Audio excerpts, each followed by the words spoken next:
بسم اللہ الرحمن الرحیم۔ السلام علیکم ورحمۃ اللہ وبرکاتہ۔ معزز سامعین، آج ہم جس موضوع پر بات کریں گے وہ ہے احترام انسانیت۔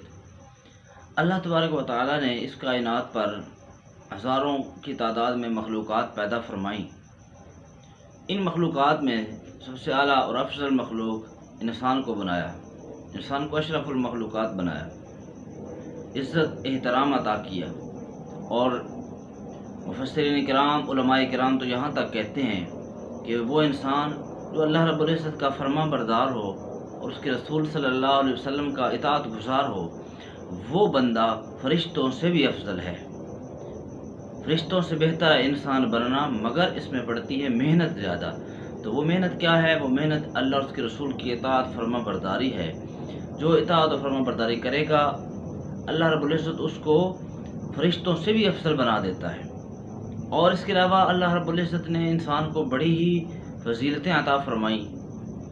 فرشتوں کو آدم علیہ السلام کو سجدہ کرنے کا حکم دیا، اور اگر انسان اللہ اور اس کے رسول کا نافرمان ہو، اطاعت نہ کرے، تو اس انسان کے بارے میں اللہ رب العزت نے فرمایا اولئک کالانعام بل ھم اضل، ایسا انسان جانوروں سے بھی بدتر ہے۔ تو انسان کو بڑی فضیلتیں اللہ تبارک و تعالیٰ نے عطا فرمائی۔ فرشتوں کو حضرت آدم علیہ السلام کو سجدہ کرنے کا حکم دیا، اور آدم علیہ السلام کو تمام علوم عطا فرمائے۔ وعلم آدم الاسماء کلھا ثم عرضهم۔ باقی مخلوقات دیکھیں تو وہ سر جھکا کر چلتی ہیں، انسان کھڑا ہو کر اور باروب طریقے سے چلتا ہے۔ باقی مخلوقات اپنے رزق، اپنے خوراک تک منہ کو لے کے جاتے ہیں، اور انسان کی فضیلت کہ انسان کو اللہ رب العزت نے ہاتھ عطا فرمائے اور ان ہاتھوں سے خوراک اٹھا کر اپنے منہ تک لے آتا ہے۔ اور اس کائنات کو اللہ رب العزت نے عناصر اربع یعنی آگ، پانی، ہوا اور مٹی سے تخلیق کیا، اور یہ چاروں چیزیں اللہ رب العزت نے انسان کے لیے پیدا فرمائی۔ اور وسخر لکم ما فی السماوات والارض، زمین و آسمان میں جو کچھ ہے وہ انسان کے لیے مسخر کر دیا اللہ رب العزت نے، اور بڑی پیاری شکل و صورت اللہ رب العزت نے انسان کو عطا فرمائی۔ لقد خلقنا الانسان فی احسن تقویم، اور کسی مخلوق کو اس طرح کی شکل و صورت عطا نے فرمائی، اور یہ ساری فضیلتیں اللہ رب العزت نے انسان کو عطا فرمائی۔ قرآن مجید فرقان حمید میں ارشاد فرمایا وَلَقَدْ كَرَّمْنَا بَنِي آدم، ہم نے بنی آدم کو تکریم، عزت، احترام عطا فرمایا۔ اور یہ احترام، عزت عطا فرما کر اس رب کریم نے اپنی مخلوق کو بھی یہ حکم دیا کہ اے انسان، جس طرح تجھے میں نے فضیلتیں عطا کی ہیں، اس طرح اب اس دنیا میں رہتے ہوئے ہر انسان کا بھی یہ فرض بنتا ہے کہ وہ اپنے ساتھ رہنے والے دوسرے انسانوں کا ادب و احترام کریں، چاہے وہ غیر مذہب کے لوگ بھی ہوں، مسلمان نہ بھی ہوں، تو پھر بھی باحیثیت انسان ایک دوسرے کا ادب کرنا، ایک دوسرے کا احترام کرنا ہر انسان کے لیے ضروری ہے۔ اور کسی کی عزت، جان، مال کی حفاظت کرنا، اس کا خیال رکھنا، یہ بھی ہر انسان کے ذمہ ہے۔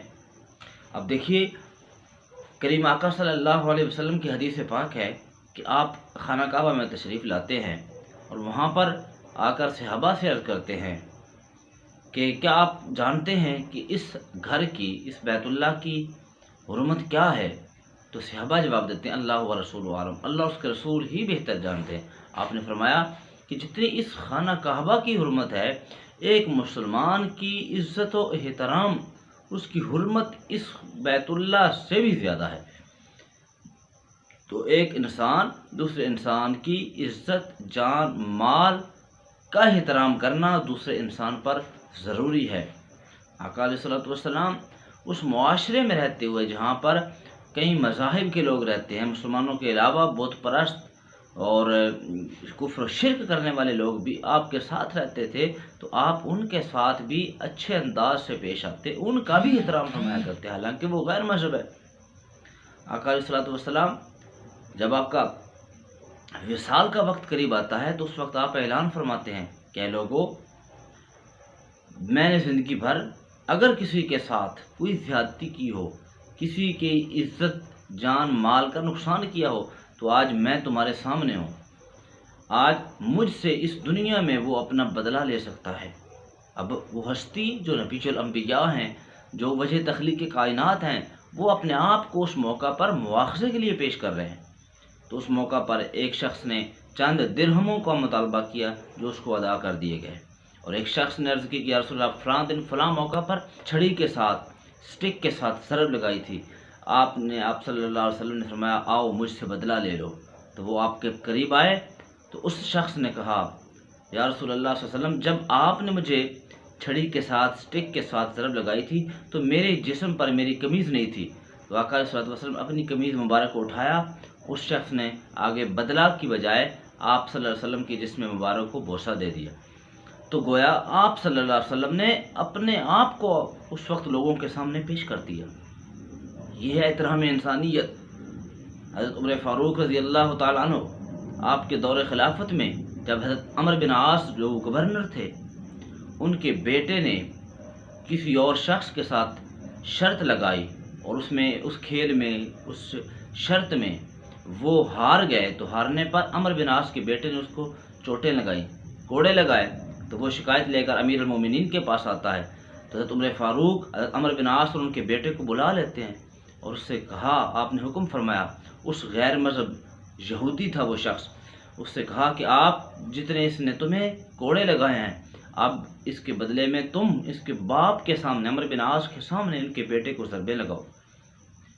تو آپ نے فرمایا اس موقع پر کہ عمرو بن عاص، تم نے کب سے لوگوں کو غلام بنا لیا ہے، حالانکہ ان کی ماؤں نے انہیں آزاد جنائے۔ تو آپ نے ہمیں درس دیا کہ چاہے جو بھی سامنے آئے، بحیثیت مخلوق، بحیثیت انسان، ہر ایک کا عزت و احترام کرنا ہر مسلمان پر فرض ہے۔ اور حضرت عمر فاروق آپ کے ہی دور میں جب حج کا موقع ہوتا تو اب تمام گورنروں کو، تمام جو حکمران ہوتے تھے ان کو حکم فرماتے، ہر صوبوں کے گورنروں کو حکم فرماتے کہ آپ حج کے موقع پر آئیں۔ جب آ جاتے آپ اعلان فرماتے کہ اے لوگو، یہ گورنر جو حکمران اس وقت تمہارے سامنے ہے، اگر کوئی شکایت ہے ان کے خلاف تو مجھے بتاؤ تاکہ میں ان سے بدلہ لوں۔ تو اس موقع پر ایک گورنر نے حضرت امیر المومنین سے فرمایا کہ یا امیر المومنین، آپ یہ کس طرح اعلان فرما رہے ہیں، اس طرح ہماری عزت اور مقام و مرتبہ جاتا رہے گا۔ تو آپ رضی اللہ تعالیٰ عنہ نے جواب دیا، قربان جائیں آپ کے جواب پر۔ آپ نے فرمایا ہماری اور تمہاری عزت کی کیا ویلیو ہے، کیا وقت ہے، وہ جو ہمارے آقا و مولا تاجدار کائنات صلی اللہ علیہ وسلم، جب انہوں نے اپنے آپ کو لوگوں کے سامنے مواخذے کے لیے پیش کر دیا تو پھر ہماری عزت، ہمارے مقام و مرتبہ کی کیا حیثیت ہے۔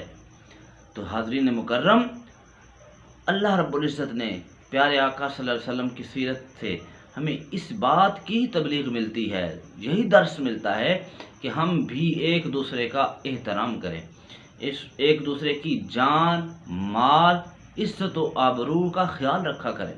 یہی اسلام ہے اور یہی اسلام کی تعلیمات ہیں۔ اسی لیے فرمایا المسلم من سلم المسلمون باللسانہ و یدہ، کہ مسلمان وہ ہے جس کے ہاتھ اور زبان سے دوسرے مسلمان محفوظ رہیں، ہاتھ اور زبان سے کسی مسلمان کو کوئی تکلیف کبھی بھی ہرگز نہ پہنچے۔ ایک شخص جب محبت کے ساتھ، پیار کے ساتھ کسی دوسرے مسلمان بھائی کو ملتا ہے اور وہ مصافحہ کرتے ہیں، اور اس وقت جب ملتے ہیں، مصافحہ کرتے ہیں، اس وقت ان دونوں کے دلوں میں کسی قسم کا ایک دوسرے کے خلاف بغض نہیں ہے، عداوت نہیں ہے۔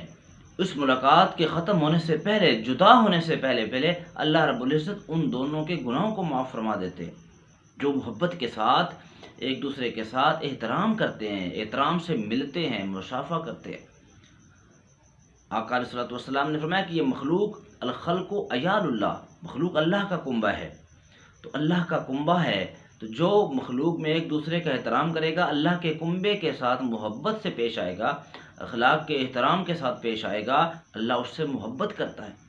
جو شخص اللہ کی اس مخلوق سے محبت کرتا ہے، اللہ کے کنبے سے محبت کرتا ہے، اور مسلمان وہ ہے کہ جس سے دوسرے مسلمان کے مال، جان، عزت محفوظ رہیں، وہ حقیقی معنوں میں کامل مسلمان ہے، کامل مومن ہے۔ تو اس لیے سامعین، ضروری ہے کہ ہم سب لوگ ایک دوسرے کا احترام کیا کریں، ایک دوسرے کی عزت کیا کریں. جب ایک دوسرے کی عزت کریں گے تو یقیناً ہم اللہ کی بارگاہ میں اس کا ضرور اجر و ثواب پائیں گے. دعا ہے اللہ تبارک و تعالی ہمیں عمل کی توفیق عطا فرمائے. السلام علیکم ورحمۃ اللہ وبرکاتہ.